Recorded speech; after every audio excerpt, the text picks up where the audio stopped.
Hello children, I hope you all are good. I am also good. Today we are going to discuss the another interesting topic of SST that is also going to categorize in history. Chapter number 11, the colonial rule and changes in arts. So इस chapter में हम पढ़ने वाले हैं colonial rule के time पे जो different types of arts activities थी उन पे क्या इम्पैक्ट पड़ा और किस तरीके के चेंजेस पेंटिंग में, डांस में, ड्रामा में, लिटरेरी वर्क में आए. So let's start the chapter with the impact on arts. Arts क्या है बेटा? It's a inner feeling. जब हम आर्ट की बात करते हैं ना, आर्ट को आप बाउंड नहीं कर सकते, बांध नहीं सकते. हर एक की अपनी एक इनर फीलिंग होती है, अपना एक एक्सप्रेशन होता है कि किस तरीके से मैं अपनी इस फीलिंग को एक्सप्रेस करूं. आप देखो डिफरेंट टाइप के राइटर्स मिलेंगे, पेंटर्स मिलेंगे, एक ही चीज़ पे वो अलग अलग तरीके से लिखेंगे और अलग अलग तरीके से रंगों को बिखेरेंगे. So writing, painting, music, sculpture, different feeling and expression. Rock painting is the easiest and earliest example of art. सबसे पुराना एग्जाम्पल जो हमें मिलता है आर्ट का वो रॉक केव पेंटिंग का है.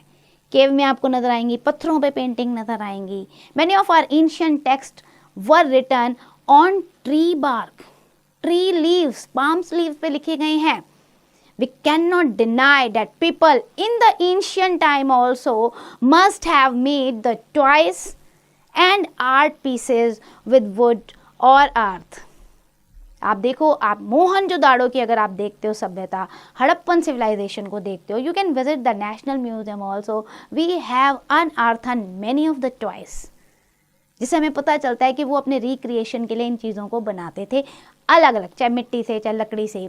सो with the time new tools came into the existence which gave expression to the art. पहले हमारे पास इतनी फैसिलिटीज़ नहीं थी, फिर भी हमें इतना फाइन आर्ट वर्क देखने को मिला. लेकिन अब धीरे धीरे हमें बहुत सारे टूल्स मिल रहे हैं आर्ट के लिए. When paper was invented, paper पे लिखना शुरू कर दिया. कहाँ हम बार्क पे लिख रहे हैं, लकड़ी की छाल पे, है ना, कहाँ हम पत्तों पे लिख रहे हैं, कपड़ों पे लिख रहे हैं, और अब तो पेपर आ गया. It became easier to write and draw. Colours were also invented which enriched our paintings. Colours started to be made from different things such as natural products हो गए आपके लीव, फ्लावर्स, इंडिगो, इनसे colour बनाना शुरू कर दिया गया. Then different chemicals आए, उन केमिकल्स को मिक्स कर दिया गया. When the printing press also invented, it become very very easier to communicate the people. Because printing से तो अब हमें क्या हो गया, बहुत सारी बुक्स जो है, बहुत सारी पेंटिंग जो है हम एक साथ प्रिंट करने लग गए. When the camera was invented, photography become very easy. पहले कैमरा नहीं था, कैसे करें, आर्ट फॉर्म से बनाने की कोशिश करते थे, उन पिक्चर्स को डिपिक्ट करते थे. फिर कैमरा आ गया, कैमरे में हमने फ़ोटो को खींचना शुरू कर दिया. कैमरे की भी इम्प्रूव्ड क्वालिटी आने लग गई, डिफरेंट टाइप की फ़ोटोग्राफ हमने खींचनी शुरू कर दी. और अब तो मोबाइल फ़ोन आ गया. An number of selfies and reel now replaced our cameras. Camera था ना कहीं हम 2-4 पिक्चर्स खींचते थे, क्योंकि रील बड़ी इंपॉर्टेंस होती थी. रील ख़त्म तो आप उतनी फ़ोटो नहीं खींच पाओगे ना, जितनी रील है उतना ही फ़ोटो खींचोगे. आप क्या, मोबाइल में आप खींचते जाओ, बहुत एन नंबर. सो ये आपकी टेक्नोलॉजी इंप्रूव हो रही है. Invention of the computer has also given the wing to the art in a various manner. New pattern of painting, pictures have taken a centre stage. आप देखो, जब चार्ल्स बाबेज ने एक बड़ा सा कंप्यूटर बनाया था ना, तो एक कहते हैं बहुत ही क्रांति आ गई थी. और फिर अब देखो लैपटॉप इतना छोटा सा काम कर रहा है, नाम ही लैपटॉप है.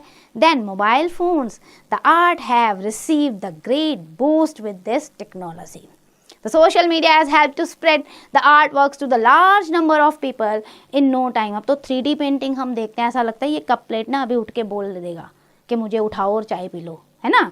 तो इस तरीके से हमें जो है AI से भी फैसिलिटीज़ मिल रही है. So modern time has given the important opportunities to the people to showcase their feeling, their expression, their talent in the different ways. But this is the introduction of the different technology. What about the colonial rules? What about the breaking away of barriers in art? तो इसे हम discuss करते हैं कि in the past it was not possible to transmit a piece of art to the other culture and region easily. So क्या हुआ, inter culture impact remained very limited. आसान नहीं था ना दूसरे कल्चर में जाके अपनी आर्ट को जो है डिपिक्ट करना, तो वो इंटर कनेक्शन नहीं हो पा रहा था. ट्रांसिस्ट जिसे हम कहते हैं ना, ट्रांसफॉर्मेशन नहीं हो पा रहा था. However, with the invention of new means of communication and social media, art has broken away all the barriers. People may not realize, but in their everyday creation of art, they break their culture, regional and national barriers. This has helped to sympathize or synthesize all people of the world. हालांकि इन technology से हम जुड़ते जा रहे हैं बेटा. हम जब भी कोई न्यू आर्ट फॉर्म देखते हैं, न्यू डांस या ड्रामा देखते हैं, तो हम थोड़ी ना अच्छा ये तो हमारा कल्चर से अलग हो रहा है, हम इंजॉय करते हैं, उसे सिंथेसाइज करते हैं. So synthesise has its negative aspect too. With the mingling of the different forms of art, some people have started to feel that the existence of their unique art form कहीं ना कहीं वो खोती जा रही है. अब इतना इंटरमिंगल हो गया ना, आप डिफरेंट नहीं कर पाते. ये हिप हॉप है, ये इटालियन वाला है, ये टैप डांस फॉर्म है, ये क्या है. कई बार लोगों को लगता है कि जो हमारा यूनिक कल्चर था, यूनिक आर्ट फॉर्म थी, वो कहीं ना कहीं खो रही है. तो इतना भी इंटरमिंगल होना ज़रूरी नहीं है. ये भी इसके नेगेटिव एस्पेक्ट्स हैं. ट्रेडिशनल फॉर्म जो है वो ख़त्म हो रही है. A threat to the creativity has been presented by modern means of communication as people often indulge in plagiarism. Plagiarism with impurity, it is like theft which discourage the creativity of artist. करते हैं ना लोग cut paste copy. उस cut paste copy से कहीं ना कहीं जो ओरिजिनल क्रिएटिव वर्क था वो छुप जाता है. तो गलत यूज़ हो रहा है आज की टेक्नोलॉजी का. The advent of the colonial rule in India led to a massive influence on Indian way of life in different aspect including art and literature. अगर हम लिटरेचर की बात करते हैं बेटा, ब्रिटिश टाइम पे तो बहुत ही चेंजेस वहाँ पे भी आए थे, क्योंकि एंशियंट इंडिया और मेडिवल पीरियड को देखो, literature was mainly centred in religion. Other subject did not gain much importance during the ancient time and medieval time. Basically जितने भी आप देखोगे ना उस समय का लिटरेरी वर्क, आपको कहीं ना कहीं किसी ना किसी धर्म के आसपास वो फोकस करता हुआ नजर आएगा. लेकिन मॉडर्न पीरियड में देखो तो आपको इतने सारे लिटरेरी वर्क मिलेंगे which focus on the variety of the subjects. Politics पे भी लिखी मिलेंगी आपको किताबें, हिस्ट्री पे, सोशल प्रॉब्लम्स पे. आप देखो एक नील दर्पण आया था, बहुत अच्छा ड्रामा भी था और राइटर ने बहुत अच्छे से लिखा था. Nil Darpan was related with the Champaran Satyagraha, जहाँ चंपारण में जो इंडिगो की खेती कराई जा रही थी ना, नील की ज़बरदस्ती जो खेती कराई जा रही थी, सो इंडिगो प्लांटर्स के ऊपर वो था, कैसे उनकी लाइफ वर्स्ट होती जा रही है. देन प्रेमचंद की बात करें, सो प्रेमचंद जी ने इतने सारे नॉवल लिखे हैं which related to the social issues. Namak ka दरोगा, निर्मला, गोदान, बहुत अच्छी कहानियाँ जो कि उस समय की समाज में प्रॉब्लम्स थी उसको डिपिक्ट करती हैं.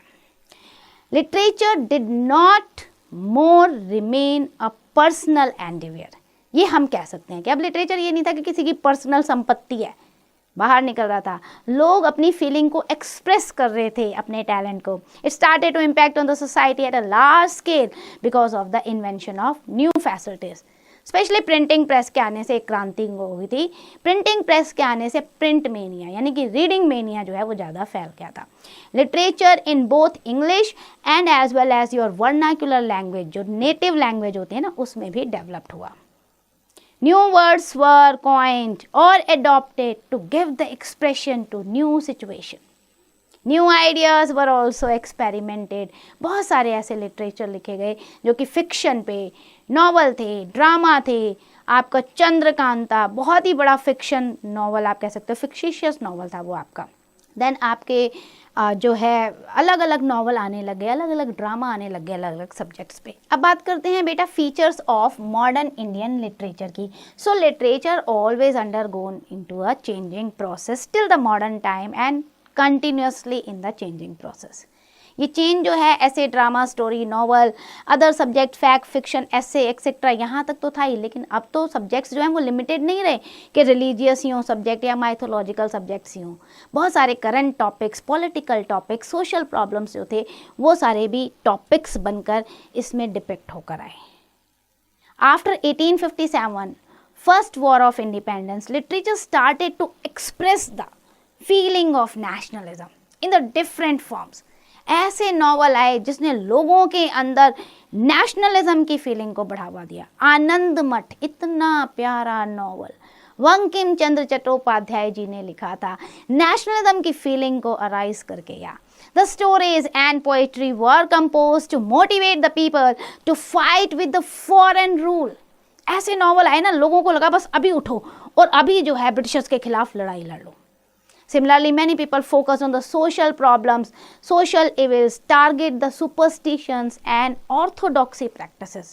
सती प्रथा को ख़त्म करने के लिए बहुत सारे आर्टिकल, बहुत सारी चीज़ें लिखी गई। Literature also showing the different kinds of trends as book from around the world now available. So the new ideas, these started to come into the existence. Literature में भी हमें देखने को मिला कि न्यू आइडियाज अब आ रहे हैं। People also assimilated European content and styles in both verse and prose. Most of the Indian writer wrote in their native language, not in English और French. Important writers and poets of the modern period in native language, ये आपको यहाँ पे chart में दिए हुए हैं। देखो आपको नॉवेल्स दिया हुआ है, मुंशी प्रेमचंद्र जो हिंदी और उर्दू में लिखते थे, गोदान है, रंगभूमि है, मैनी मोर। देन आपका विभूति भूषण बंगाली में लिखते थे। आफ्टर दैट आपके रेणु इन हिंदी, मैला आंचल लिखा है उन्होंने। देन आपका गोपीनाथ उड़िया में लिखा है प्रजा। After that so many people are here. Then short story में भी आप देखोगे, so you will get the name of Premchand, Rabindranath Tagore, Kishan Chandar and Rajendra Singh etcetera. After that आप शॉर्ट स्टोरी से पोइट्री पे अगर आते हो, so once again in Bengali you will get the name of Rabindranath Tagore. Then आपका Jibanananda Das, Iqbal, Faiz etcetera. Then the last category of drama, here also you will find many writers. आपको इसमें नाम देखो नज़र आ रहा है, बादल सरकार जो कि बंगाली में लिखते थे, विजय तेंदुलकर जो कि ये विजय तेंदुलकर मराठी में लिखती थी, many others. So these people wrote in Hindi and other native language, while some writers wrote in English such as R.K. Narayana, then Mulk Raj Anand, then Raja Rao, and आपके नाम दिया हुआ है Radha Krishnan and Sarojini Naidu. These people wrote in English language. You can see the images of these prominent writers. Note पे चलते हैं बेटा. Rabindranath Tagore was awarded the Nobel prize. Underline कर लो, आपका जीके क्वेश्चन भी बन सकता है ये. नोबल प्राइज मिला था उन्हें किस लिए? लिटरेचर के लिए. और कौन सी बुक के लिए? Gitanjali. So in literature category he awarded the Nobel prize and the name of the book was Gitanjali. अब बात करते हैं हम पेंटिंग की. Painting inner expression to something through the shapes and colors. कुछ भी ड्रॉ कर लो आज जो मन करता है ना.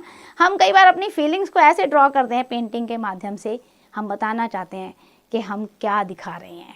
So this form of art flourished in India during the ancient and medieval period as the rulers and nobles encouraged the paintings. In the medieval period, the tradition of the rich decorative style of painting in bright colors continued, especially in the Rajputana and Punjabs. आप देखोगे बहुत अच्छी paintings बनाते थे वहाँ पे.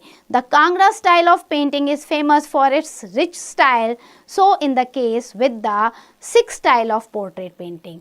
The colonial period also spread the influence of European style in the painting, but it was sustained only by the individual effort, as the ruler did not patronize it. Painting Asian time पे ना rulers के ऊपर depend करती थी, वो कितना उन्हें funding कर रहे हैं, कितना पैट्रोनाइज कर रहे हैं। तो जिसने किया उस टाइम पे ये फैला, जिसने नहीं किया उस टाइम पे पेंटिंग को इतना इंकरेजमेंट नहीं मिला। In the modern period painting came to be influenced by the current topic, social reforms, nationalism. Different material भी आजकल हम यूज़ करते हैं पेंटिंग में, canvas, paper, water colour, oil colour और अब तो पता नहीं कितने colour. As more people became interested in painting, art schools were also opened, especially in Bombay, Calcutta and Madras. यहाँ खोले गए कि लोगों को इसमें जो है, जिनको इंटरेस्ट है वो इसमें ट्रेनिंग ले सकते हैं, which is followed by the syllabi of the British Royal Academy. Syllabus इन्हीं का चलता था। The institution like the National Gallery of Art and Lalit Kala Academy to have encouraged painters through its scheme of scholarship and fellowship. So National Gallery of Art और ललित कला अकादमी ने boost up किया painting को। Colonial period की अगर हम बात करते हैं तो उस समय के जो इम्पोर्टेंट पेंटर्स थे, राजा रवि वर्मा, उन्होंने तो किताबों में भी पेंटिंग जो है बनानी शुरू कर दी थी। अबिंद्रनाथ टैगोर, जिन्होंने पहली भारत माता की पोर्ट्रेट बनाई थी एस्थेटिक वैल्यू के साथ। Then Nandalal Bose, Jamini Roy, Amrita Shergil, George etcetera. Middle of the 20th century, there were the other painters also came into the existence. That is Paritosh Sen, Nirode Mazumdar, H.A. Gate, Shanti Devi, Jyoti Bhatt, D.R. Chaudhary, K.C.S. Panikkar, etc. So ये medieval period के आपके mid 20th century के आप कह सकते हो, ये आपके पेंटर थे। नाउ आर्किटेक्ट की बात अगर हम करें, so as different culture integrated different style of architecture, that also saw the blend in the medieval period. भाई किसी चीज़ में पीछे नहीं रहे हैं, आगे ही बढ़ते गए हैं। आर्किटेक्ट स्टाइल पे बहुत ज़्यादा इन्फ्लुएंस पड़ा था अलग अलग कल्चर का। This trend continued in the colonial period. Different architectural style such as Hindu, Persian, Mughal and Western made their presence felt in the different buildings and monuments. आप building को देखोगे ना, आपको पता चल जाएगा, अच्छा ये पर्शियन स्टाइल पे बना हुआ है, ये इंडियन स्टाइल पे बना हुआ है, ये ग्रीक स्टाइल पे बना हुआ है। So we can see the important buildings constructed during this period. You can see the photograph of Victoria Memorial, Rashtrapati Bhavan, Fort St. George. आपके लिए एक क्वेश्चन, राष्ट्रपति भवन कौन सी हिल पे है? सोचना और बताना। राष्ट्रपति भवन मैं आपको बता देती हूँ, अरावली रेंज जो हमारी थी ना, उसकी एक हिल है रायसेना हिल, उस पे बना हुआ है। चलो अब हम बात करते हैं इस पीरियड में ये Rashtrapati Bhavan, India Gate, Parliament House, Victoria Memorial, Fort William in Calcutta, Fort Saint George in Chennai, Gateway of India in Mumbai, ये सारी बिल्डिंग कंस्ट्रक्ट कराई गई थी जिनमें अलग अलग आर्किटेक्चरल वर्क आपको नजर आएगा। आफ्टर इंडिपेंडेंस की बात करें तो rich architectural style still continued in the blend. Some of the building you can see, Lotus Temple है, आप देख सकते हो यहाँ पर। देन इन्फोसिस का आप मॉडल देखिए, आपको यहाँ नज़र आ रहा है मैसूर में, ये इन्फोसिस का मॉडल है। Then many multiplex had been constructed. एक केस स्टडी आपको दी हुई है बेटा, that case study is related to the Chennai. South India is well known for its classical art forms. ये बहुत अच्छी बात बताई गई है, बिल्कुल साउथ इंडिया हमेशा से फेमस रहा है। Chennai has embraced this spirit in the true sense of the word. It is modern city, it is the capital of Tamil Nadu. Tamil Nadu की कैपिटल है Chennai. Yet it continues to manifest as its interest in art forms, especially music and dance. Colonial period में अगर आप देखते ना, so Chennai became the prominent when it was made a presidency town. Soon it became the center of the cultural activities also.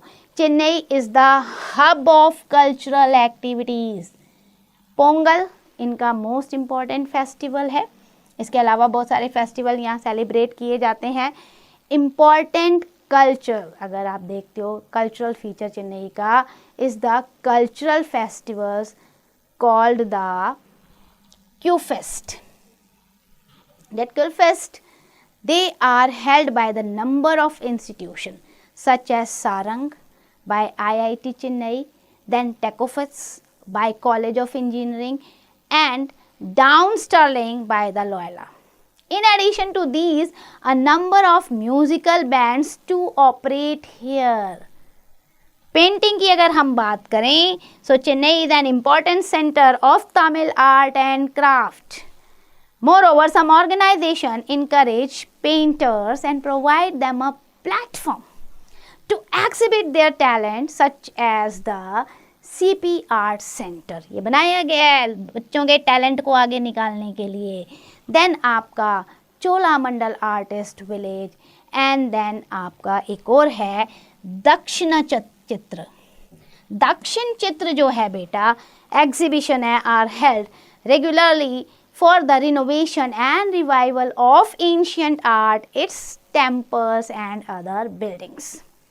Performing art की बात करते हैं चेन्नई में, so it is an important centre for the classical music, dance, specially Bharatanatyam. Bharatanatyam यहाँ का classical dance form है. While the purity of the classical dance form is stressed, modern and western style of music and dance also practiced and encouraged here. Then the Kalakshetra is an important center for promoting classical variety of the music and dance. A large number of theaters also operated here. English theatre is also popular. An important feature of Chennai is the music season, which is the 5-day long cultural event होता है in which 100 of artists perform in Carnatic music. यानी आप देखो ये 5 दिन का चलने वाला फेस्टिवल है, कार्नेटिक म्यूजिक में यहाँ परफॉर्म होता है. Chennai is also important film making centre called Kollywood. As many as 300 films, mostly in South Indian language, are made here. So in this way you can say Chennai is the various activities center and develop the various art form. Then एक और case study आपको दी हुई है एक दूसरे शहर की, मुंबई की. मुंबई जिसे हम पहले क्या कहते थे, बॉम्बे, कहाँ लोकेटेड है, अरेबियन सी के कोस्ट पे. Due to its vast coast line and sea port ना it came into the existence and became a presidency town during the colonial period. उनका एडमिनिस्ट्रेटिव सेंटर था ये, and after it came into the British possession in 1668 when it was gifted to them by the Portuguese. ये देखो अच्छी बात है, हम ना दहेज में गए थे, ये हमें याद रखना चाहिए कि जो पुर्तगाल की जो प्रिंसेस थी उनकी शादी ब्रिटिश के प्रिंस से की गई थी, और तब ये मुंबई जो था जिसे हम बॉम्बे कहते थे उस समय, वो पुर्तगीज़ के अंदर था. सो पोर्चुगीज़ के कंट्रोल के अंडर होने के कारण जब ये शादी हुई तो शादी में एज ए गिफ्ट बॉम्बे को दे दिया गया ब्रिटिशर्स को. तो बॉम्बे वाले दहेज में गए हैं. Joke अपार्ट्स, presently it is the capital of the state of Maharashtra. Maharashtra की कैपिटल है ये, एंड इम्पॉर्टेंट सेंटर है economic, trade, industrial and cultural activity का. हम इसे बिजनेस कैपिटल कहते हैं. इकोनॉमिक कैपिटल ऑफ इंडिया है, बॉम्बे से सबसे ज़्यादा बिजनेस हो रहा है. And it is a centre of Bollywood, an important centre of film making. सबसे ज़्यादा मूवीज़ यहाँ से रिलीज होती हैं. आप देख सकते हो ये यहाँ पे कितनी वैरायटी ऑफ फेस्टिवल, स्पेशली जो गणेश चतुर्थी है, गणपति बप्पा मोरया है, सबसे ज़्यादा सेलिब्रेट यहाँ पर होता है. आर्किटेक्चर की बात करते हैं, so Mumbai is like a dream when it comes to an architecture work. You can see the large number of heritage buildings which were mainly built during the colonial period. These heritage buildings have won Mumbai their 3 Heritage Conservation Award from the UNESCO. Continuously मतलब इन्हें मिले ये 3 award. Some of the finest building here include the Victoria Terminal. Then now it is known as Chhatrapati Shivaji Terminus or CST.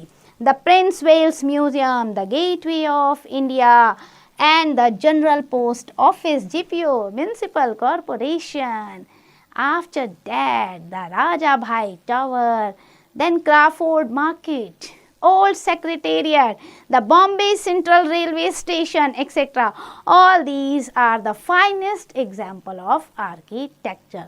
So in India, wherever you want to visit, you will find one or another art form. So let's end for the chapter.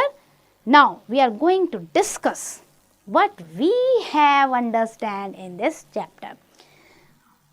Number one, there are different forms of art which have been influenced by the different factors such as rulers or technology. Different art forms have blended and improved over the time. Literature during the colonial period has matured with the depiction of the current and nationalistic topic. Means अब वो religious topic से हटकर other subjects पर आ गया था. Then painting has experimented with the new subject and has blended different style. Large number of buildings were built during the colonial rule, that also we have discussed. All over the India you can find the example of the architecture work.